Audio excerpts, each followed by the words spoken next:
déjà là. Mais quelle rapidité! Bon, mais nous sommes toujours sur la place des laitiers, où nous avons la chance de recevoir des chefs qui viennent partager avec vous leurs recettes et astuces. Alors maintenant, je vais vous préparer un pigeon au pruneau de la Saint-Luc. Ouh là là là là, ça promet d'être bon. Écoutez, je ne vous retiens pas, filez vite au podium, Jérémy vous attend.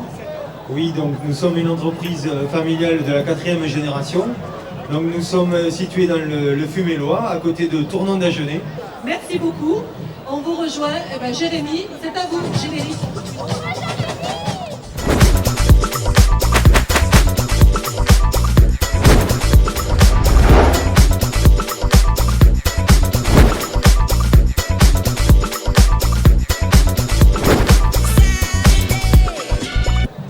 Alors, rebonsoir, merci Ange. Donc, tu nous donnes l'eau à la bouche. Alors, je reviens avec Denis Pérez qui va ce soir nous faire une deuxième recette.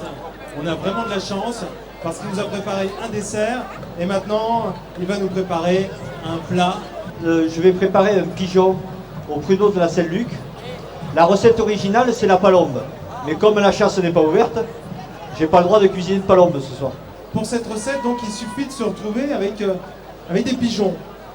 Alors, là, je vais vous laisser préparer un petit peu vos ingrédients et je vais me diriger vers notre invité. Bonjour. Alors, vous êtes le représentant de la maison Roucadil. Alors, c'est une maison familiale, c'est une longue histoire, il m'a semblé comprendre. Voilà, donc nous fêtons cette année les 120 ans de la maison Roucadil. Bah, c'est un anniversaire, on peut lui souhaiter bon anniversaire. Alors 120 ans pour une maison quand même, c'est pas rien.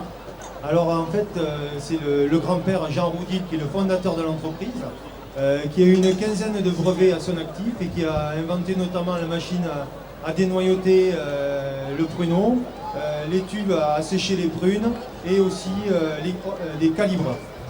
Voilà, donc nous avons une nouvelle unité de production donc en Lot-et-Garonne. Au niveau des produits nouveaux, nous travaillons sur le pruneau qui est un produit aussi ancien, le pruneau mi-cuit de la Saint-Luc. Les pruneaux de la Saint-Luc. Alors, on va voir Denis un petit peu où il en est. Je vois qu'il a sorti donc un pigeon. C'est un pigeon de votre voisine, c'est ça? Je suis allé le chaparder sur les toits du village cette nuit. Donc bon, normalement c'est vrai que la palombe c'est bien meilleur, mais bon. Donc on va se contenter d'un pigeon. Il ne peut plus voler, maintenant il ne peut plus courir. Donc on vide le pigeon, on récupère le gésier, le cœur, et je dois trouver le foie et le foie. Donc on va récupérer le gésier. Voilà. Bon, décidément c'est une habitude, je vois que vous avez encore votre petit flacon d'Armagnac. Ah ça je m'en sépare jamais. Je dors avec. Il dort avec son flacon d'Armagnac. C'est le secret de votre créativité, c'est ça? Oui, ça en fait partie. Évidemment, donc c'est une recette que vous pratiquez dans votre restaurant? Alors c'est une recette que l'on met à la carte dès que la chasse nous le permettra. D'accord. Et nous avons d'ailleurs avec Monsieur Sébastien Larocque ici le projet d'organiser le dimanche 17, c'est-à-dire juste avant la Saint-Luc, le dimanche midi, une journée dédiée à la palombe et aux pruneaux de la Saint-Luc. D'accord. Qui ont vraiment une saveur particulière, ces pruneaux mi-cuits qui sont gorgés de sucre. C'est un peu comme pour la vendange, les vendanges tardives.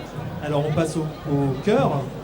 On coupe grossièrement le cœur, le foie, le gésier, ça serait dommage de le perdre. Nous allons hacher légèrement quelques pruneaux de la Saint-Luc. Ce sont des pruneaux de la Saint-Luc, ça? C'est ceux de l'année dernière. C'est ceux de l'année dernière. Parce qu'ils sont tellement bien faits qu'on arrive à les conserver d'une année sur l'autre. C'est l'avantage de la maison Roucadil. Un zéro de plus au chèque, on a dit.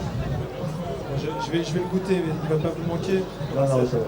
On va y rajouter le petit suisse de notre enfance.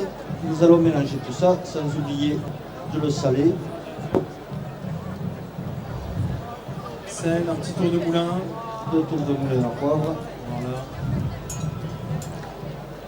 C'est votre grand-mère encore qui vous l'a confié, celle-ci? Non, ma grand-mère ne montait pas aux arbres.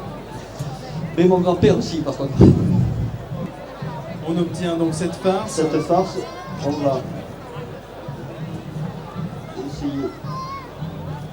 C'est pas évident. De refarcir notre pauvre pigeon. Donc, et on va saisir le pigeon. On tourne régulièrement le pigeon Sur toutes ses faces. sur toutes ses faces.